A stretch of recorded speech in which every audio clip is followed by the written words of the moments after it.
Gather in the shadows of Crimson Shadows Channel, where even diners hold dread. Tonight, The Silent Lot unveils a true horror story of a diner worker facing a couple with a sinister offer. Is the Last Chance Diner a haven or a snare? Lock your doors, subscribe, and prepare to shiver. The night's secrets are waiting. The Last Chance Diner was a weathered beacon on a forgotten stretch of highway, its neon signs stuttering in the night. It was a small, greasy spot with cracked vinyl booths, a jukebox stuck on old country tunes, and the faint smell of burnt coffee lingering in the air. I'd been working the evening shift here for 2 months, serving truckers, locals, and the occasional drifter who wandered in from the cold. My name's Casey, and I took the job because it was steady. Predictable hours, decent tips, and a routine I could lose myself in. The diner wasn't fancy, but it had a charm, a place where everyone knew each other's stories. Working alone on weeknights, though, that was the part one hated. No cook, no other servers, just me and the hum of the fridge. It was a rainy Monday, just past 10 p.m. The diner was quiet, with only a couple of regulars at the counter, sipping coffee and swapping stories about the weather. I was wiping down the counter, the rag leaving streaks on the chipped formica, when the bell above the door jingled. A gust of damp air swept in, carrying the smell of wet asphalt. I looked up, expecting another trucker, but the man who walked in wasn't like anyone I'd seen before. He was tall, maybe in his late 40s, with a sharp jaw and hair slicked back like he'd stepped out of a black and white film. His dark turtleneck and long trench coat looked too polished for a place like this, but he wore them with a casual ease, like he didn't care about standing out. His posture was perfect, shoulders back, spine straight, like he'd been trained to command a room. He paused just inside the door, his eyes scanning the diner slowly, taking in every detail. The flickering open sign, the chipped mugs, the regulars' slouched backs. Then he moved, swift and deliberate, crossing the room to sit at the counter, right in front of me. I put on my server smile, the one I used for strangers. "What can I get you?" I asked, leaning against the counter. He didn't answer right away. His gaze flicked to the menu board, then settled on me. "Whiskey neat," he said, his voice smooth, with a faint accent. Maybe European, hard to place. It wasn't a common order here. Most folks stuck to coffee or beer. I grabbed a bottle from the sparse liquor shelf, pouring carefully, my hands steady despite the odd vibe he gave off. As I slid the glass toward him, he smiled, a warm, disarming smile that showed perfect teeth. "You like working here, Casey?" he asked, tilting his head slightly. My heart skipped a beat. I hadn't told him my name. My name tag was in my apron pocket, forgotten after a spilled coffee incident earlier. I froze, the glass shaking slightly in my hand. How did he know my name? "It's all right," I said, forcing a laugh to cover my unease. "Keeps the lights on." I turned away, pretending to wipe the counter, but I could feel his eyes on me, steady and unblinking. The regulars didn't notice, too caught up in their conversation. The cook had gone home, leaving me alone out front. "Ever think about doing something bigger?" he asked, his voice softer now. "Getting out of this town?" The question felt personal, like he was probing for something deeper. My stomach twisted, but I kept my smile, my hands busy with the rag. "I'm good for now," I said, my voice tight. "This place has its own kind of magic." I turned away, grabbing a stack of menus to straighten, but my heart was racing. The jukebox switched to Ring of Fire, its twang filling the awkward quiet. He sipped his whiskey, the clink of the glass unnaturally loud. "You're young," he said, almost to himself. "You could go far." He paused, then added, "What time do you get off, Casey?" My blood ran cold. The question was casual, but it landed like a warning. I stared at him, searching for an explanation, but his smile was slow, knowing, like he'd expected my reaction. "Late," I said vaguely, stepping back. "Depends on the night." I grabbed a tray of silverware, pretending to sort it, but my hands were trembling. He didn't push, just finished his whiskey and pulled out a crisp $50 bill. Way too much for a $5 drink.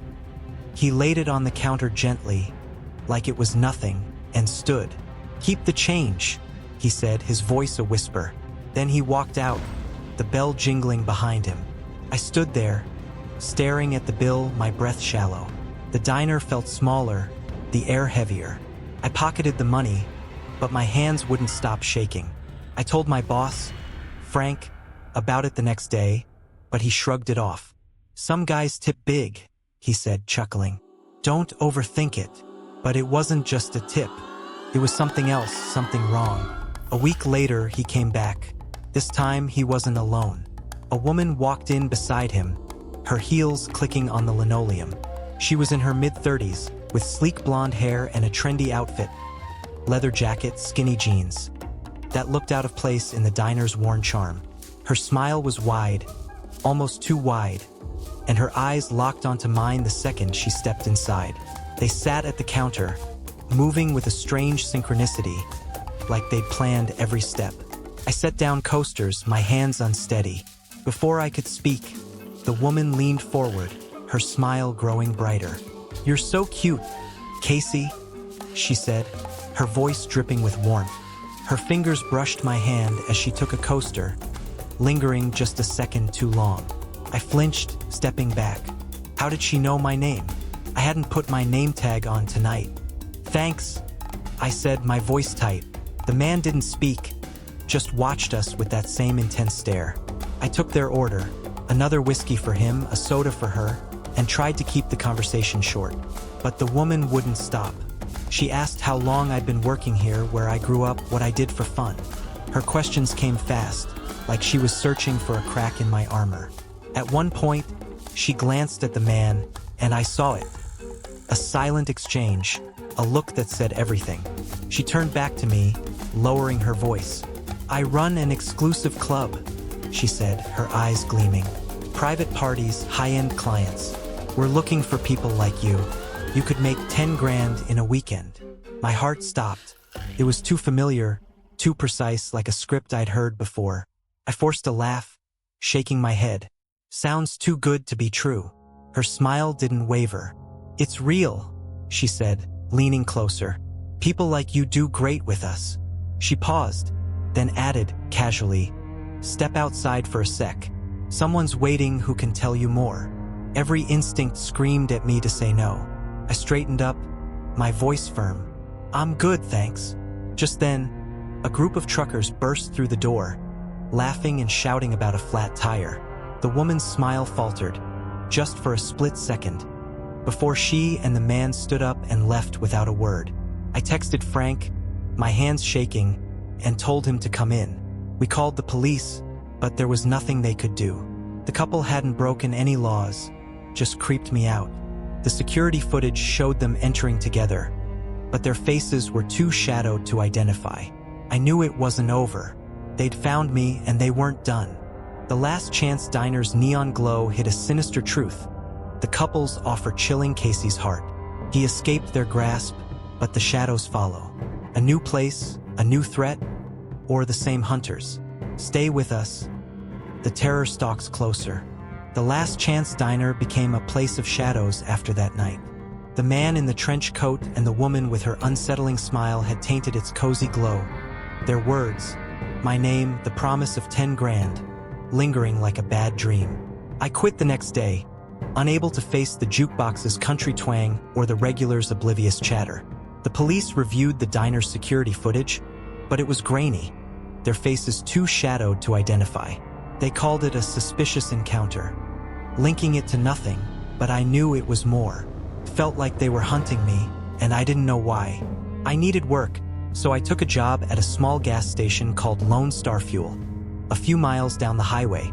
It was a rundown spot with a single pump and a flickering neon sign, serving truckers and late-night travelers. I worked evening shifts, thinking the open road would feel safer than the diner's enclosed booths. I was wrong. It was a foggy Wednesday just past 11 p.m. The air outside was thick, the fog swallowing the highway in a gray shroud.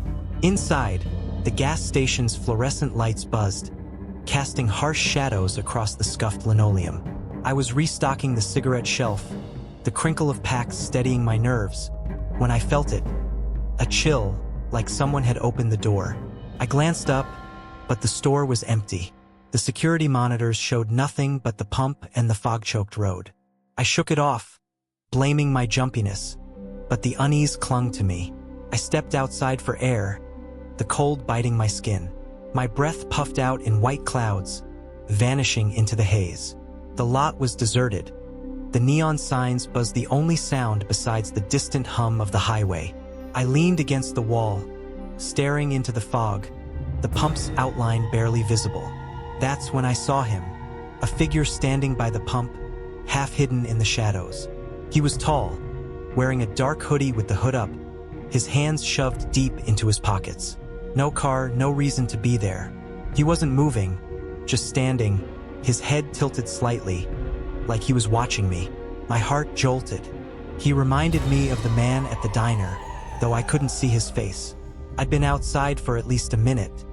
How had I not noticed him? He didn't shift, didn't acknowledge me, just stood there, a silent silhouette against the neon's flicker. I told myself he was a hitchhiker, maybe waiting for a ride, but his stillness felt wrong, like a predator waiting for movement.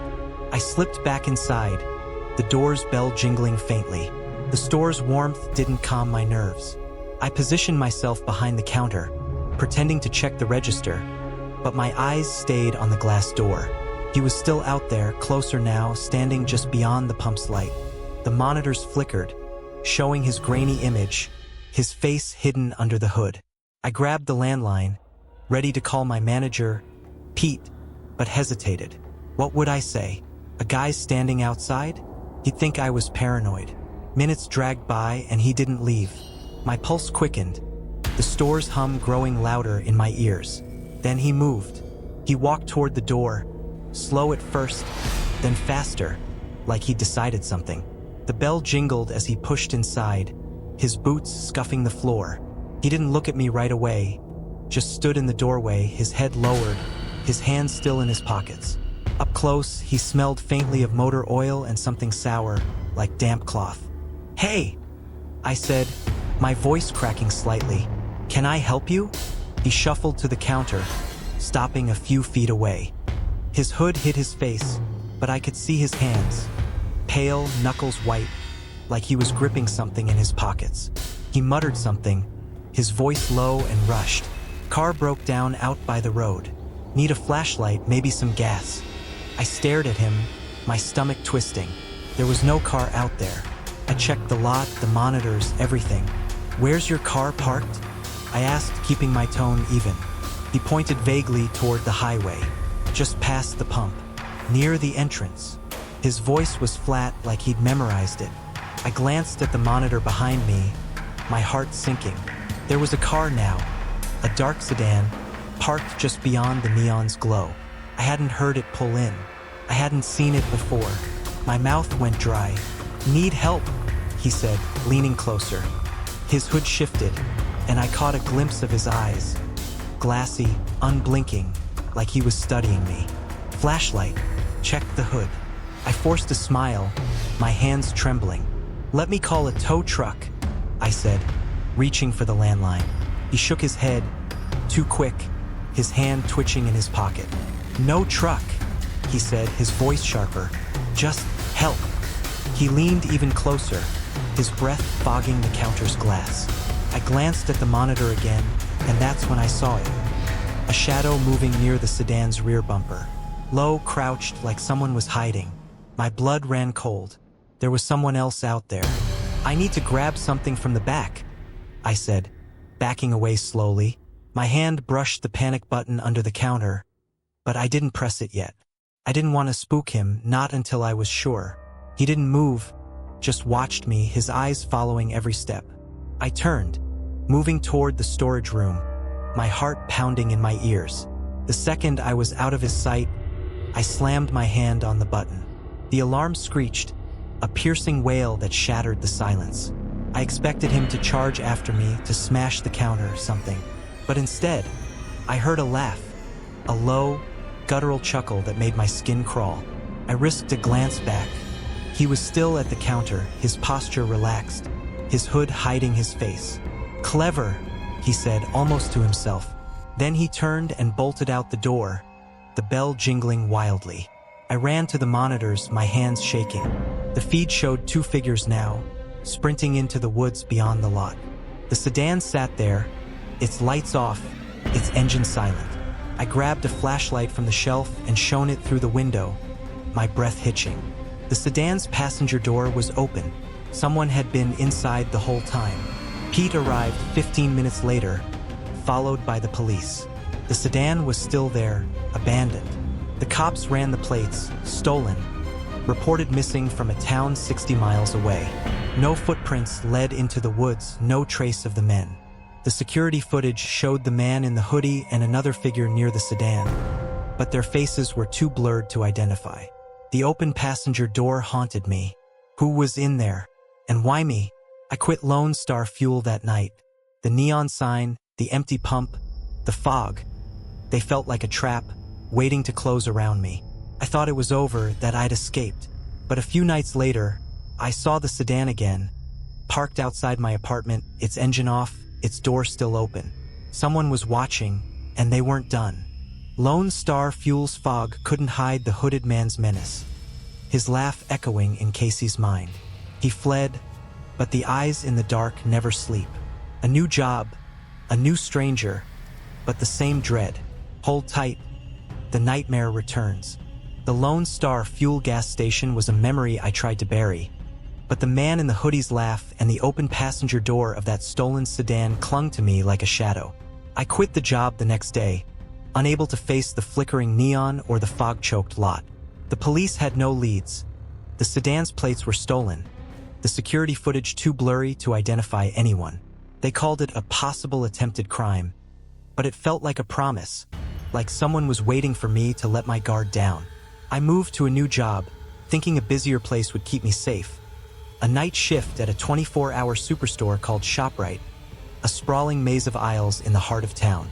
I worked with a team, surrounded by lights and people, believing the chaos would shield me. I was wrong. It was a cold Thursday just past 10 p.m. The store was quiet, the evening rush fading into a handful of late shoppers. I was in the sporting goods section, restocking camping gear, the clink of metal carabiners steadying my nerves. The fluorescent lights buzzed overhead, casting stark shadows across the linoleum. My coworker, Mia, was in the clothing section a few aisles over. The store's hum, beeping scanners, rattling carts, felt like a barrier against the memories of the Last Chance Diner and Lone Star Fuel. But then I felt it, a prickle on the back of my neck, like eyes boring into me. I glanced up, expecting to see Mia or a customer, but the aisle was empty. The security monitors at the end of the section showed nothing but shelves and the dimly lit parking lot. I shook it off, blaming my nerves, but the feeling didn't fade. It was like a weight, making every sound. The buzz of the lights, the squeak of my sneakers, seemed louder. I moved to the next aisle, grabbing a box of sleeping bags, but the unease grew, my hands trembling slightly. Then I saw him. He was standing at the end of the aisle, maybe 50 feet away, half hidden by a display of fishing rods. A man in his late 20s, wearing a dark jacket and a baseball cap pulled low. He wasn't shopping, wasn't moving, just standing there, his hands in his pockets, his head tilted toward me. My heart jolted. He reminded me of the man in the hoodie at Lone Star Fuel, the couple at the diner. He didn't look away, didn't pretend to browse. He just watched, his eyes glinting under the shadow of his cap. I froze, my grip tightening on the box. He was too still, too deliberate, like he wanted me to notice him. I told myself he was just a customer, maybe deciding on a purchase, but his silence screamed danger. I glanced toward the clothing section, hoping to see Mia, but the aisle blocked my view. I grabbed my walkie-talkie, ready to call her, but the battery light blinked red, dead. I cursed under my breath and moved toward the main aisle, keeping him in my peripheral vision. He shifted, following me with his eyes, his posture unchanged. I reached the main aisle, my heart pounding, and pretended to adjust a display of tents. The monitors flickered, showing his grainy image. He was closer now, standing by the hunting gear, still watching. I dialed Mia's extension on the nearest store phone, but it rang endlessly, no answer. The store felt smaller, the aisles closing in. He moved again, drifting to the next aisle over, his footsteps silent. He didn't touch anything, didn't look at the shelves, just kept circling, always just close enough to notice. I was about to head to the front when a hand grabbed my arm. I gasped, spinning around, my heart in my throat. It was a woman, maybe in her early 30s, with short red hair and a bright smile that didn't match her cold eyes. She wore a blue coat and jeans, her grip firm but not painful. "Casey, there you are," she exclaimed, her voice loud and cheerful, like we were old friends. A shopper with a cart nearby glanced over, amused, but I froze. I'd never seen her before. "What?" I started, but she cut me off, pulling me gently toward the main aisle. "I've been looking everywhere for you," she said, laughing. Her smile was too wide, too perfect, like she was performing. I didn't move, my feet rooted to the floor. How did she know my name? My name tag was flipped backward, the blank side showing. She leaned in close, her voice dropping to a whisper. "That guy in the cap? He's been recording you with his phone," she said, her eyes flicking toward the hunting gear aisle. "Come with me, quick." My blood ran cold. I glanced at the man. He was still there, standing by the camping stoves now, his head lowered. I couldn't see his hands, but his stillness, his focus, confirmed her words. Fear overrode my doubts. "Okay," I whispered, letting her pull me toward the back of the store. She kept talking, her voice loud and bubbly, like she was putting on a show. "Remember that time we went to the fair? God, we had so much fun," she said, laughing. I didn't respond. I'd never been to a fair with her. I didn't even know her name. We moved past the aisles, past the registers, toward the stockroom. The store grew quieter, the lights dimmer. Her chatter didn't stop, but it felt forced, like she was filling the silence. "You're gonna love this story I've got," she said, her voice echoing in the empty space. I glanced back, hoping to see the man, but the aisles were out of sight. The shopper with the cart was gone, probably at checkout. Mia was nowhere in sight. I was alone with her. "Hold on," I said, slowing down. "He's not following us. We're good now. Let's go find Mia." My voice shook, but I tried to sound firm. She didn't stop, her grip tightening. "Not yet," she said, her smile tightening. "He's still out there, lurking. Trust me." We were nearing the stockroom door, beyond which was the loading dock. A dark, empty space with no cameras. My stomach dropped. This wasn't right. She wasn't helping me. She was leading me somewhere. Somewhere bad. "Let go," I said, planting my feet and twisting my arm. Her nails dug deeper, and her smile faltered, just for a second. "Come on, Casey," she said, her voice low now, almost a hiss. "Just a little further." I yanked my arm free, stumbling back. Her face twisted, her mask slipping completely. "Don't do this," she whispered, stepping toward me. I didn't think. I screamed, the sound echoing off the shelves. "Help! Somebody!" She lunged, her hands reaching for me, but I dodged, crashing into a display of coolers. The noise was deafening, plastic clattering across the floor. I turned and ran, my shoes slipping on the tiles, toward the front of the store. Behind me, she shouted. My name, clear and sharp. "Casey, come back." I hadn't told her my name. I hadn't told her anything. I burst into the main aisle, gasping. Cashier stared at me, startled, but I didn't stop. I grabbed the phone and dialed Mia, my hands shaking. "Get out here now," I said when she picked up. I glanced toward the aisles. The man in the baseball cap was still there, standing by the fishing rods now, his cap low, his lips curled into a slow smile. Mia arrived with security, but the woman was gone, vanished. The footage showed her and the man entering together, hours before my shift.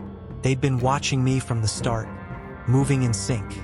The man's face was clear in one frame, but hers was always turned away, like she knew the camera's blind spots. The cops called it an attempted abduction. They're still looking, but I know they won't find her. She knew too much, my name, my shift, my fears. I quit ShopRite that night. I don't go out after dark anymore. But I see her smile in every shadow, hear her voice calling my name. The last chance diner's silence hides terrors untold. Did this tale unsettle you? Tell us your creepiest diner story in the comments. Like, subscribe, and hit the bell for more nightmares. Click the next tale to keep the fear burning. Stay cautious. Someone's watching.